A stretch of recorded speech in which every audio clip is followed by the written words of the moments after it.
In this video, we're going to talk about what a sequence is. Now, a sequence is a set of values that will follow a particular pattern, and they can be written or defined a number of ways.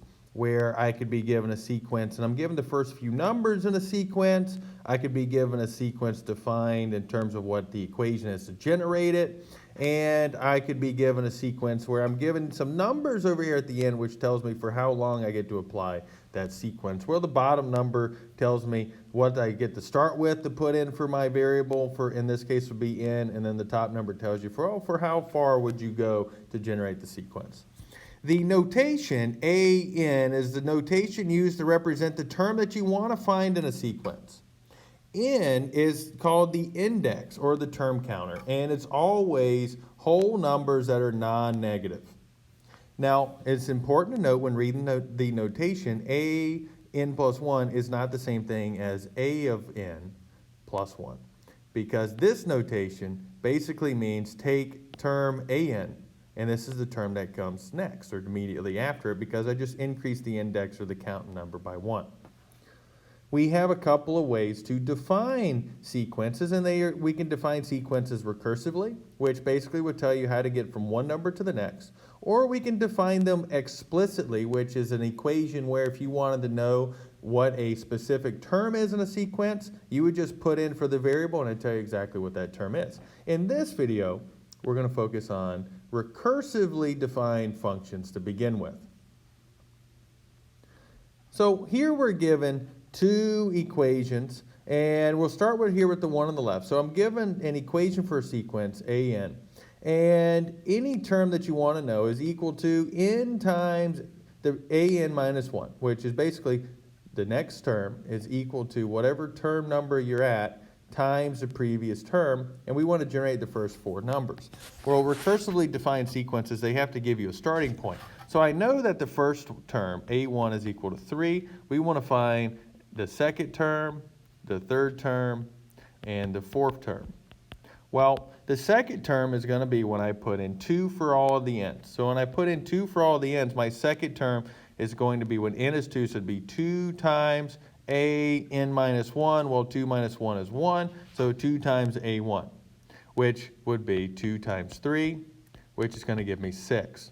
My third term, which is going to be when n is 3, would be 3 times a, and then 3 minus 1, so 3 times a2, which would be 3 times a2 is 6, gives me 18.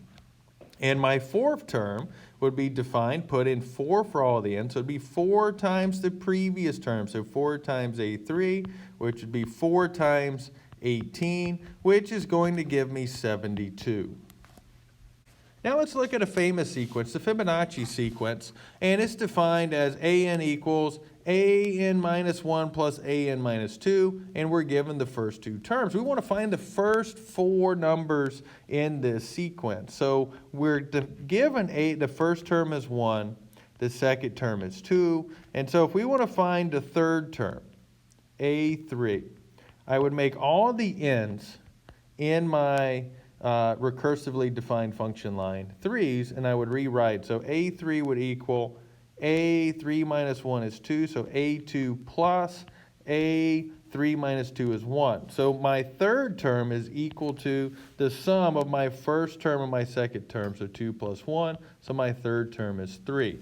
My fourth term, a4, I make all the n's 4's in my recursively defined function. So a4 would equal a4 minus 1 is 3 plus a4 minus 2 is 2. So a4 is my third term plus my second term.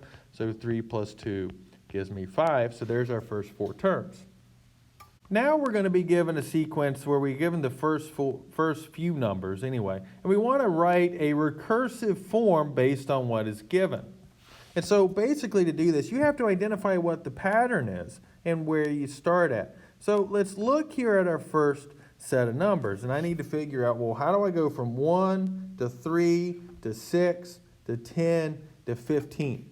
And let's just look at some changes here. So to go from 1 to 3, I add 2. To go from 3 to 6, I add 3. Well, they're not the same, but let's see if the changes between the numbers has a pattern. So to go from 6 to 10, we add 4.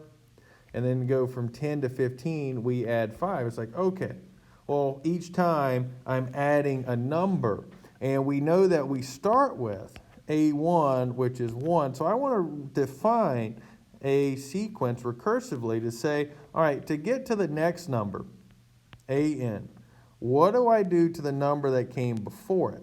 So AN minus 1, what did we do each time? Well, basically, to get to our second number, A3, we took our previous number and added 2 to it. To get to our third number, we took our previous number, added 3 to it. To get to our fourth number, we took our previous number, added 4 to it. You kind of see the pattern is to get to the next number, take the previous number and add into it. And then you could always double check that to make sure it works, but it's basically the previous term plus n to get to the next number. Now let's look here at this next one. So we have 1, 2, 4, 8, 16, and it keeps going forward. And we try to identify a pattern to see what's going on. Well, we have here, let's just look at our changes. You see everything, it looks like we're just constantly multiplying by 2 every time here. And so I want to write a recursive formula. So AN, now we defined where we started at. We started with the first term of 1. So to get to the next number, AN, we take the previous number, AN minus 1, and we simply multiply it by 2 to get from one number to the next.